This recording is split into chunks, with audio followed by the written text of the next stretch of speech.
This is the table where I'm gonna set up this tile saw. I don't actually know how I'm gonna get it up here. So you will either see some strength and grace or magic. We shall see.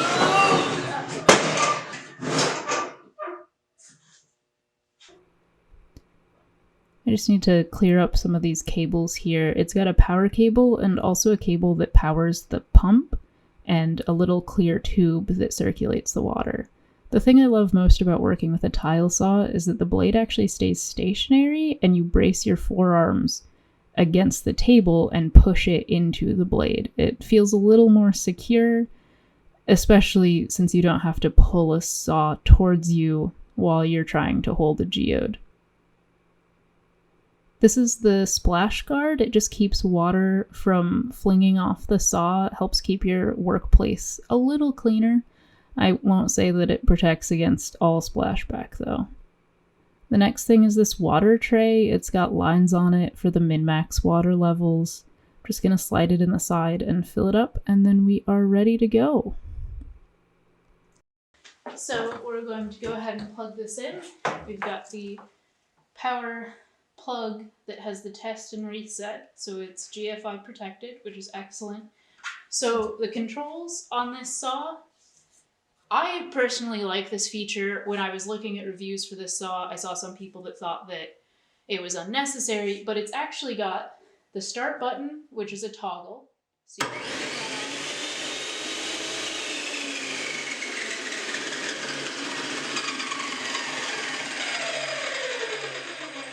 And turn it off. That was terrifying. But it's also underneath here. It's disgusting. Got a separate secondary button just for the pump. And so when you press this button, water runs. So I'm gonna pull my geodes out of my little hobo bag here. The first one that we're going to be cutting is a Trancas geode from Chihuahua, Mexico. I bought this off of Etsy, and to be honest, it was not a great experience.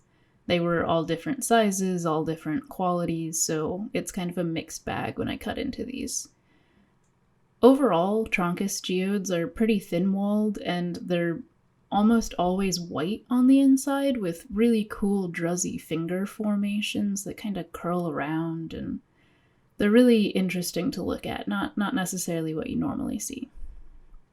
This geode is a Keokuk geode that I picked up here locally to me at Springfield Leather Co. It was brought in by some guy that just had buckets of them and wanted to see if they'd take them off them and sell them retail. So far I've had really good luck with these and really gotten some solid specimens out of them, but this one is fairly hefty, so we'll see what it looks like on the inside. Okay, I am all geared up. I've got my heavy denim jacket on to protect the vital organs and whatnot, and also these safety glasses.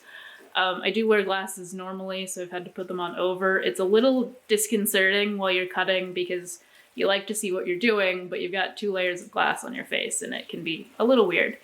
But safety is paramount, so we like to keep our eyeballs. I'm gonna go ahead and kick on the saw and we will cut these babies open. Okay. I've also got earbuds in just because this thing is incredibly loud. We're going to start with the Trancas geode. This one is, they're generally very thin-walled, but this one is really heavy, so we'll see how it turns out. I'm gonna start the pump.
Here's the first half of my Trancas geode. You can really see the saw marks when it's wet like this. It's just something that you'd have to sand out if you decided to. Otherwise, you can see that awesome like arch in there where you can see all the way underneath one of the finger formations. It's a bit of a shame that I managed to cut straight through the side of it, but still looks pretty cool.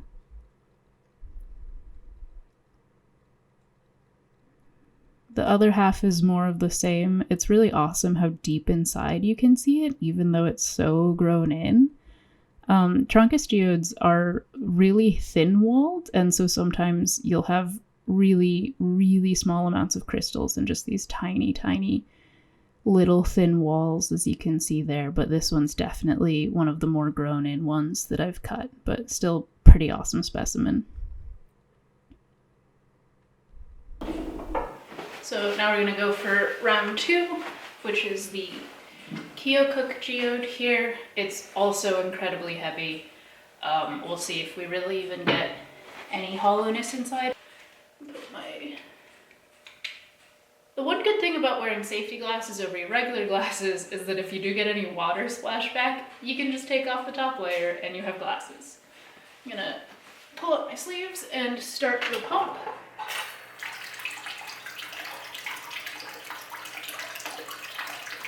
Start the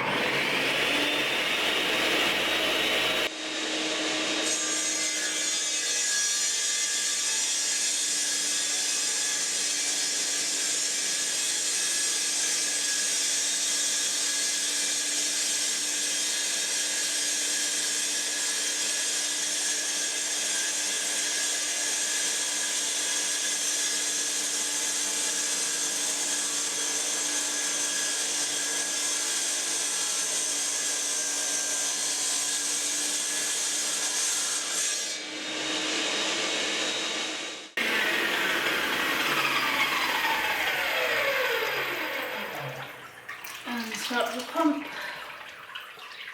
Take off the safety glasses. Oh, this is always nerve-wracking. Okay, so that's actually way more hollow than I anticipated. I was expecting this to be incredibly grown in, but this is actually a really good example of a Keokuk geode. One thing I will say about Keokuk, they're a geode that has a lot of different inclusions inside, so sometimes you'll have pyrite and all sorts of other things inside that aren't necessarily grown into the crystal. So when you're using a wet saw, sometimes you wash those things out, and so you're not left with all of the things that were originally inside. But thankfully this one is just a nice white quartz. The cut marks aren't nearly as obvious on this half, which is kind of nice. Just a really beautiful white quartz crystals. On this side, we've got a little nodule on the bottom, and definitely you can see the cut marks a lot more on this side. I'm not really sure why, but overall a really awesome Keokuk geode. I'm really happy with this one.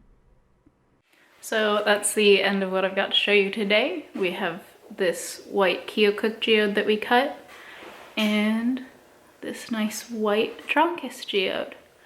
I'm still gonna have to work a little to sand these down and get rid of those saw marks, but they're pretty good where they stand. I'm always happy with them. You can see, you might not be able to see that, there's just some gunk inside and little rock fragments, so I'll just give these a wash, and that's all I do with these. Maybe scrub up the outside if they're particularly dirty.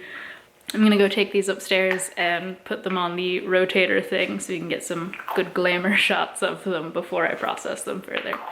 But thank you guys so much for watching and going on this little adventure. I hope maybe it gives some people a little more confidence about cutting on a tile saw, because if I can do it, anyone can do it. I am incredibly nervous about power tools and electricity and water and all of the things that go into cutting a geode on a tile saw, but so far we've had only good experiences. I'm gonna go find some wood to knock on.